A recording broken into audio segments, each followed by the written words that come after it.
Marc Daniel Nelson here with Make Mine Music. Happy holidays! Here we are in sunny California, enjoying the warm weather, and I was mixing a song, which I want to share a little bit later with you guys.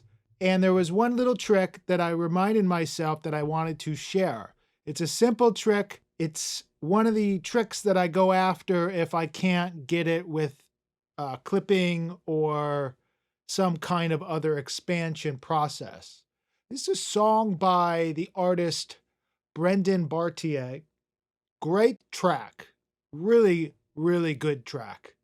And when I was mixing it, I felt like I wasn't getting enough pump or attack from the kick. And what I mean by that was it wasn't about the EQ, because it wasn't necessarily not enough click, and it wasn't necessarily not enough low end. It was just kind of flat. So how do you go about when you feel like you got a great mix and add a tiny bit more punch or attack from it? Now, I know I've done punch videos in the past, but this is just another way to get something out of it. Now, the cool part about this track is that Aaron Sterling played drums on it, and he's one of my favorite LA drummers, and he just has great tones. He's got a great drum set, and he always plays incredibly well. So it made my job pretty easy. He gave me enough little choices to go through stuff and use whatever vibe it needed, but I couldn't get enough punch out of the kick. Now, pointy is one thing, but it's more about poking through.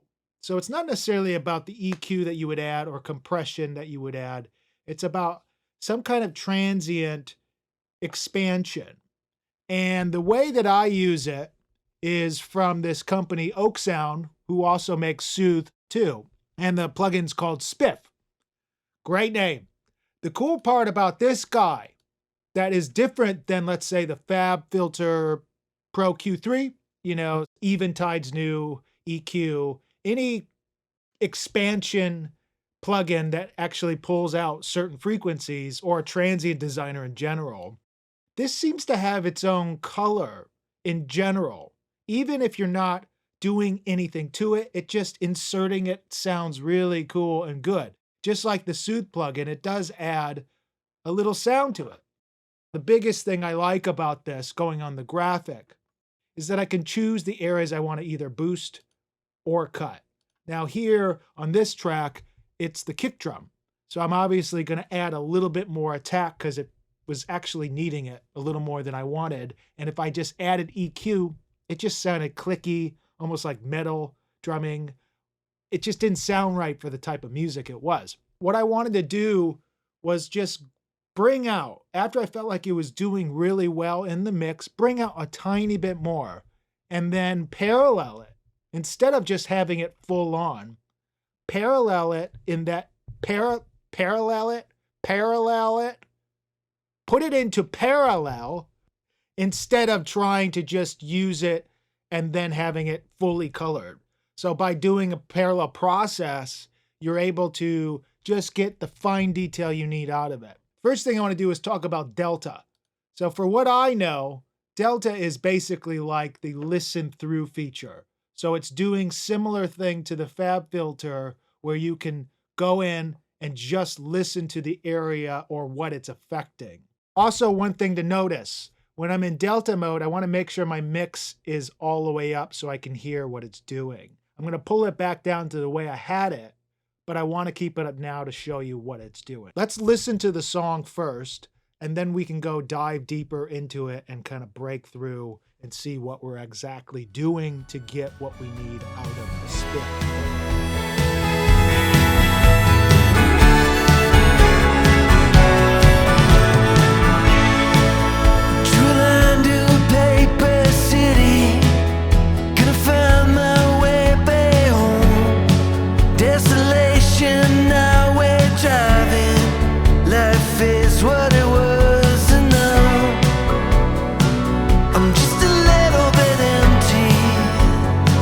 I'm just a little bit scared.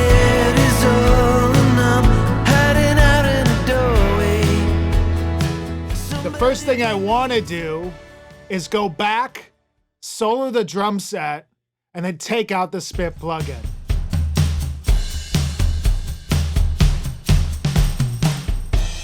Now you hear this really great lush boominess.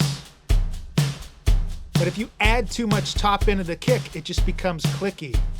So how do I focus in on the kick to get a little more punch without adding EQ and just a little bit more focus on the transient?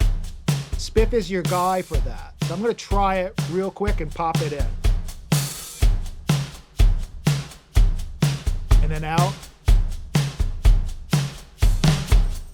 Super subtle, but again, when you add up all these options, it really makes a difference. Back in. Let me pull up the mix. That's what we're obviously hearing, this area right here, a little bit over 1K. Bring back the mix parallel.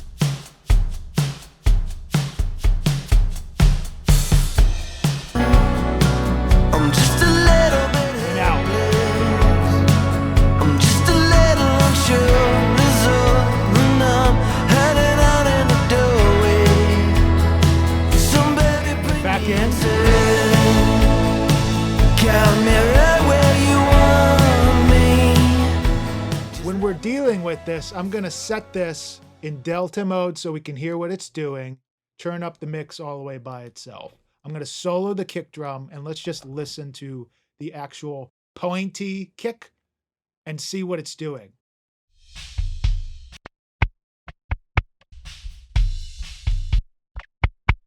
Okay, so that's 100%.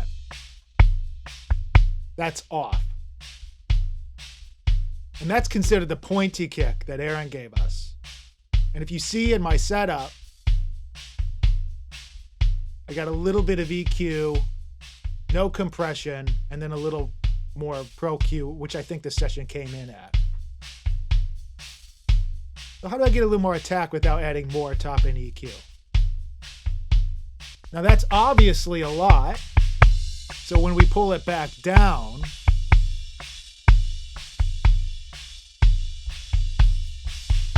and then bypass,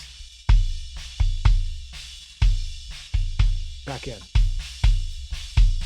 Just adds all that power, but without adding too much clickiness and kind of just nasty,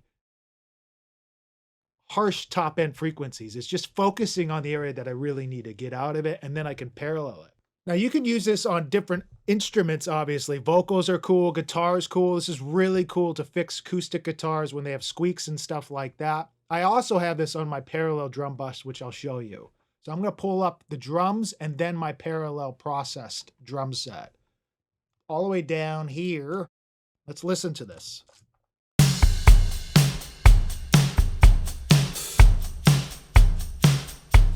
On my parallel set, I have a Devil Locked and then this plugin, the Spiff plugin, which is a different setting and it's focusing a little more around 2K to get a little attack. But I have it opened on the bottom and the top to get it to move around a little more exciting. A little more attack. Now if I just take this out,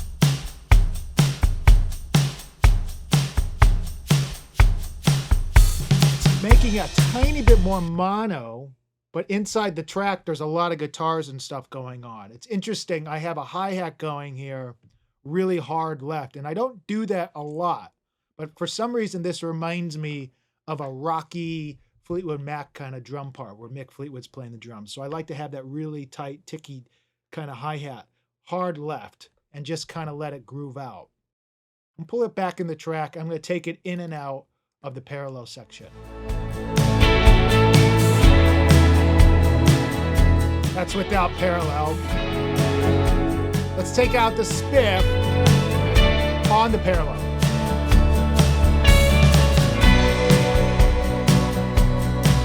Back in.